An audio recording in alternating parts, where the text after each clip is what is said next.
Olá pessoal, aqui é o Velgas.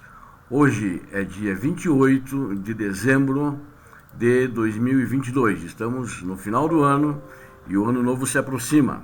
Vamos falar sobre as negociações de paz na Ucrânia, onde parece que estão emperradas com as duas partes, tanto a russa quanto a ucraniana, brandindo argumentos que uma acusando a outra de que não quer negociar, mas existem algumas coisas, alguns movimentos nos bastidores que eu vou mostrar para vocês agora. Primeiro é importante que você inscreva-se no canal, capriche no like, no gostei para nós, compartilhe com suas redes sociais e faça seus comentários. As negociações de paz da guerra na Ucrânia, eu diria o seguinte: todas as guerras terminam. Algum dia elas terminam. Algumas terminam na devastação do inimigo e algumas terminam com a exaustão de um lado. Outras terminam com um lado incapaz de continuar a guerra porque não vê nenhuma maneira de impor tais custos ao inimigo que possa continuar lutando. As forças não são esmagadas tanto quanto drenadas, com pouca esperança de continuação. Agora vocês vejam, não é falado publicamente, mas a Rússia aceitou o convite do governo americano para envolver-se em negociações de paz sobre a guerra na Ucrânia. Ambas partes, é claro, têm reservas. A Rússia é que precisa continuar a manter o território na Ucrânia, é isso que ela quer. Ela diz que o que ela já conquistou é dela. Os Estados Unidos da América precisam garantir que a Rússia entregue seu território na Ucrânia. Então, são duas coisas muito diferentes e é difícil chegar a um acordo por causa disso. Parece, portanto, que a paz é improvável e que as conversações são, portanto, inúteis para começar. Mas não é o caso. Qualquer barganha sobre um assunto sério começa primeiro com uma verificação da situação, uma tentativa de ver o quão profundamente o outro lado está comprometido. A negociação começa com um lado fazendo exigências que são tão inaceitáveis que irritam a outra parte, que é o que está acontecendo agora. É uma posição que torna um acordo impossível. Ambos os lados sabem tanto entendem bem que suas próprias posições serão rejeitadas. Mais importante é que, como eles são rejeitados, se a resposta de ambos os lados for sua proposta significa que nunca pode haver paz e a nossa inteligência tem fotos comprometedores do seu parceiro, então isso é instrutivo. Isso é instrutivo, é chantagem, é uma chantagem instrutiva que pode ser usada contra os principais negociadores ou os principais dirigentes. Personalizar a oferta com insinuações vis fornece excelente orientação e provavelmente receberá uma resposta de ataques aéreos maciços. Ou seja, se falarem alguma coisa que existe do Putin, que eles vão simplesmente, Putin e a gangue que está instalada no Kremlin, vão fazer mais ataques maciços. Neste caso, os Estados Unidos se ofereceram para negociar, sem mencionar sua principal demanda, que a Rússia se retire. Os Estados Unidos também quer que a Rússia retire-se de todo o território ucraniano, inclusive daqueles conquistados em 2014, que é a principal demanda e talvez a única para negociar da Ucrânia. Moscou respondeu afirmando abertamente que a Rússia está preparada para se retirar de toda a Ucrânia, exceto duas áreas importantes, eles falaram. Os americanos tentaram insinuar que a retirada da Rússia não é nem uma retirada e nem está na vanguarda. A resposta da Rússia foi que uma retirada completa não é um ponto de partida, mas como duas áreas foram mencionadas, uma perto da Rússia, outra no sul da Ucrânia, ambas são extremamente difíceis para os Estados Unidos cederem por causa das consequências políticas. No caso seria aquela região no sul, que é Crimeia e Kherson, e aquela que na fronteira com a Rússia, que fica lá no leste, que é a região de Donbás, ou seja, tudo que eles conquistaram até agora. Inclusive o chanceler russo, Sergei Lavrov, essa semana disse que a questão de Donbás, a questão de Kherson, que eles já não estão mais em toda a Kherson, não controlam, apenas o Putin assinou no papel, é inegociável, e aquilo lá é Rússia. Então a guerra na Ucrânia está em curso, a situação, como disse, é complexa, nenhum dos dois lados concluiu que a vitória é inalcançável. O próprio exército ucraniano está dividido entre ucranianos e americanos. Os ucranianos continuam a lutar, ainda que cansadamente, embora os americanos enviem dinheiro, equipamentos sem correr em baixas. Ou seja, dito de outra forma, eles têm uma pele muito diferente no jogo. Os ucranianos estão lutando por seu país. Os americanos simplesmente querem manter a Rússia longe da fronteira da OTAN. Então não é uma situação existencial, para os americanos. O mesmo não pode ser dito para os ucranianos. A lógica aqui é que os russos tentam quebrar o exército ucraniano, uma vez que baixas extremas podem forçar o exército ucraniano a entrar em colapso ou pedir a paz. Mas não é o que está acontecendo. Na prática, quem recuou e está colapsando face aos armamentos fornecidos pelo Ocidente é o exército russo. A estratégia para a Ucrânia é enfrentar cada avanço russo como um contra-ataque complementado como é pelo enorme poder de fogo dos Estados Unidos da América. No final, a guerra será determinada, na minha opinião, pela profundidade das forças de cada lado, bem como sua disposição de lutar e morrer. Tudo isso sugere uma guerra de desgaste. Pense na Primeira Guerra Mundial, mas sem trincheiras. Os russos iniciaram o combate e qualquer admissão de fracasso ameaçaria o governo do próprio ditador russo.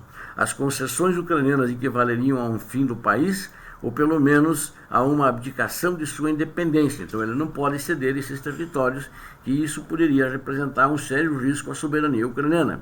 Do ponto de vista americano, continuar a guerra é melhor que a derrota, uma vez que as garantias de segurança dos Estados Unidos da América e outros aliados estariam em jogo, ou seja, se perder na Ucrânia, poderá perder na Polônia e nos países bálticos, que é a próxima onda de ataques russos assim que consolidar a Ucrânia, mas não vai conseguir consolidar a Ucrânia.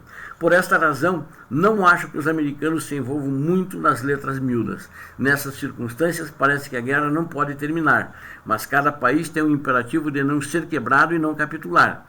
E ninguém, exceto os americanos, podem ir embora, só eles. A realidade é a derradeira verificação desses fatos. No campo de batalha, Ucrânia e Rússia se posicionarão até o fim, mesmo que nenhum dos dois saiba exatamente qual é o seu ponto de ruptura.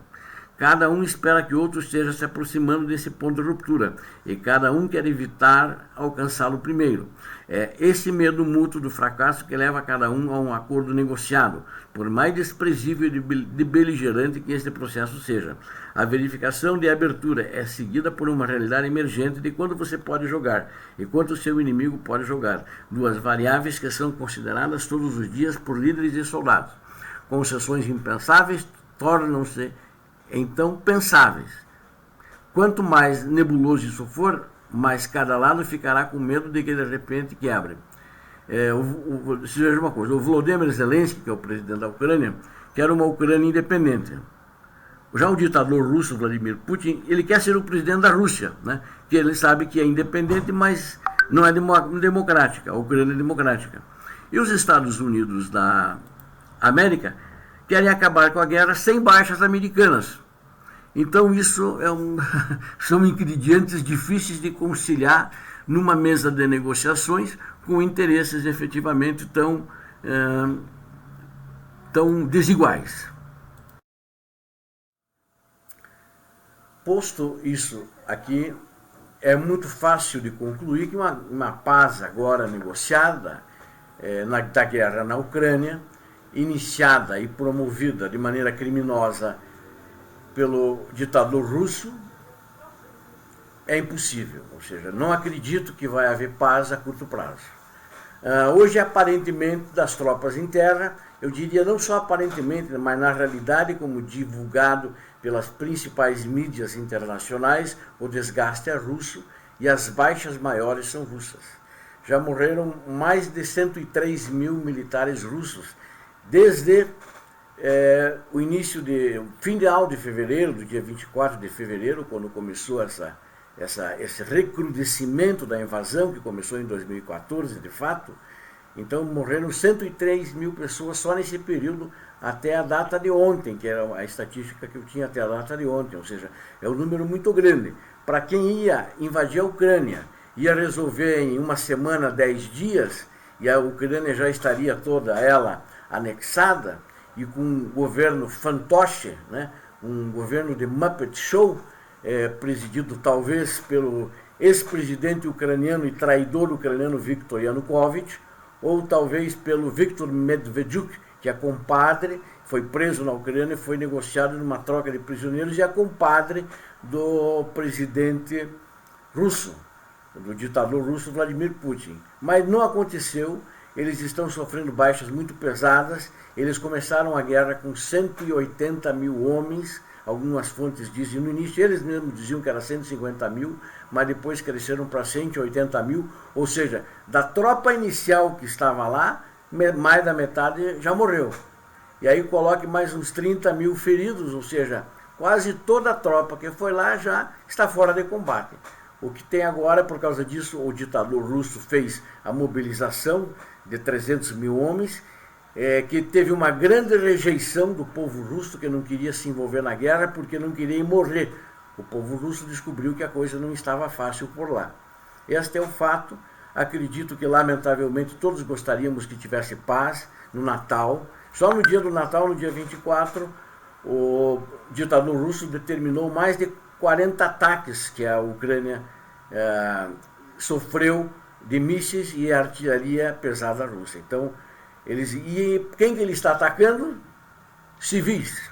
A infraestrutura elétrica e civis. É um covarde. Os russos são covardes. Putin e toda a sua gangue do Kremlin são covardes. Ele quer amedrontar os civis para os civis pressionarem o governo a fazer qualquer acordo e entregar a Ucrânia para esse ditador criminoso, o Hitler contemporâneo. Mas não vão conseguir, o povo está unido e vai efetivamente, está bancando os objetivos de só parar a guerra quando todos os territórios voltarem para a Ucrânia. O que não vai ser fácil e vai demorar um certo tempo. Obrigado a vocês que assistiram a esse vídeo, tenho certeza que vocês gostaram. Capriche no gostei para nós e inscreva-se no canal. Preciso de você inscrito no canal para ajudar o canal a crescer. Compartilhem com suas redes sociais e façam seus comentários, é muito importante. Peço a Deus que abençoe a Ucrânia, abençoe o Brasil, abençoe a todos vocês que assistiram, suas famílias e a todos aos inscritos no canal. Deus abençoe a todos, paz e bem.